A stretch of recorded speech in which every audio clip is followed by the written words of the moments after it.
Alright people, so I got a requested video topic to talk about Damien Sandow. Um, I said if you wanna, I said this before, if you wanna leave a requested video, comment it below or ask me on Twitter at WWE Heel Punk. But he wanted me to talk about how Sandow, went from, steadily climbing the ladder, became Money in the Bank, and then just went fucking straight down the toilet and became a joke. Yeah, I mean, I was a Sandow fan. I mean, he was cutting some good promos there as like the intellectual savior of the masses, and I thought it was a good a good idea. He was cutting good promos, you know, there. I remember one promo he was like singing a song about Orton. That was pretty funny. Um, I mean, yeah, I like the promos, and he wasn't a horrible wrestler either. So yeah, he was doing pretty good for himself there. And then he became Money in the Bank winner.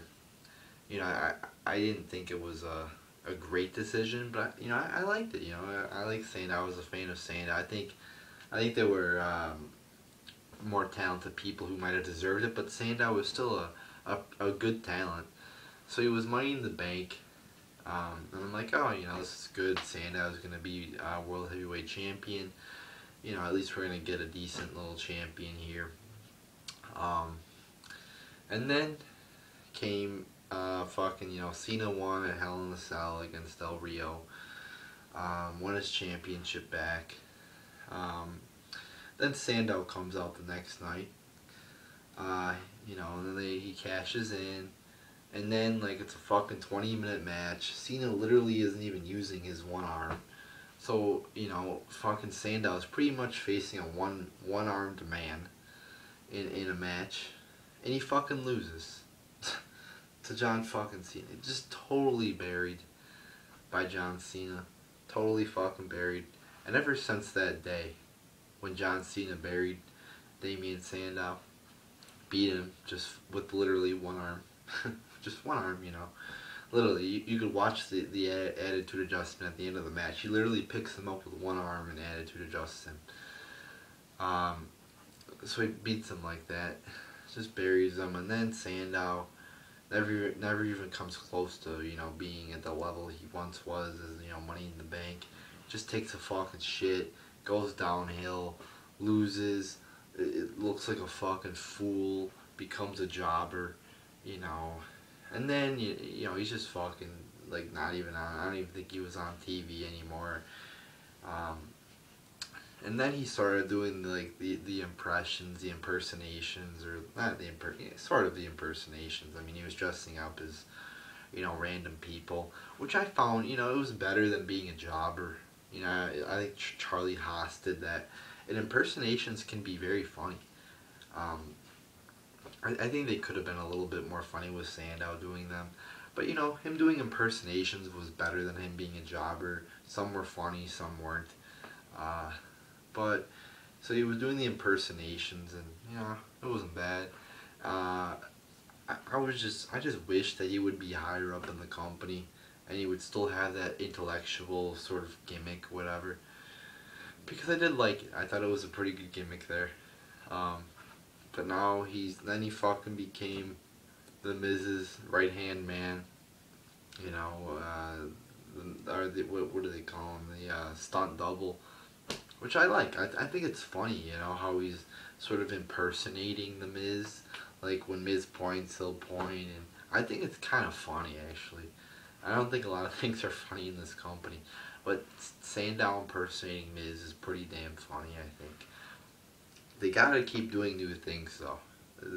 Like first he was just dressing up as him, and then they kept doing more shit, and now he's talking like him, he's doing everything, so they keep adding new shit, but they gotta keep expounding on it and adding new shit to do to make it funny, because they can't just keep doing the same thing over and over and expect the same reaction from the crowd. You gotta do new things to diversify things up. They don't play the same fucking movie in the movie theaters 5 years in a row. They create new ones. You can't just keep watching the same movie or TV show over and over again and expect the same reaction every fucking week. So you gotta diversify things up. And what they're doing right now with Sandow is good. I think he's got talent. I think he's funny.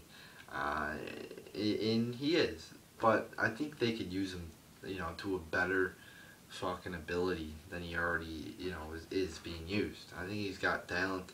I don't think he's great. I think he's got to work maybe a little bit on his wrestling skills.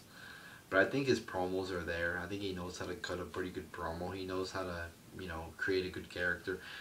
Probably got to work a little bit on his wrestling skills to become a main event talent if he wants to, have the talent of a main event talent.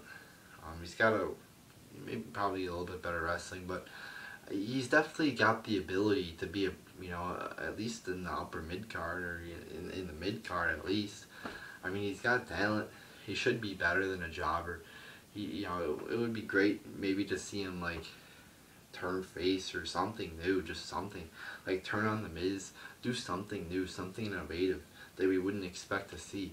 But where he is now isn't bad, I guess. He's the Miz's manager pretty much, or sidekick. I think maybe he could break away from the Miz, go on to bigger and better things, just do something. I think he deserves better. But it was a shame how they just fucking buried him, dropped the ball with him. Like they always do this. They spend so much time building people up. Like fucking Bray Wyatt, they spent a year building him up, and then they just fucking buried him almost, like with John Cena. Like, what's the fucking point of spending all that energy and time building him up and then you just drop the ball? Cesaro, give him Paul Heyman, have him body slam the Big Show, have him win the Battle Royal, have him do all this fucking shit, break away from the Real Americans, big opportunity. Then they just drop the ball with him. It's like, what's the fucking point? Building all these guys up. Sandow built up, fucking turned on Cody, wins Money in the Bank, and then he just fucking dropped the ball with him. It's like, fucking, why spend all the energy and time doing all this shit if it's, Heath Slater beats Seth Rollins, beats Dolph Ziggler, then he's getting fucking beat up by bunnies and fucking midgets. What's the fucking point? I'm tired of them doing this shit. If you're gonna, like, Kofi Kingston beats Orton that one night when Orton was, world champion.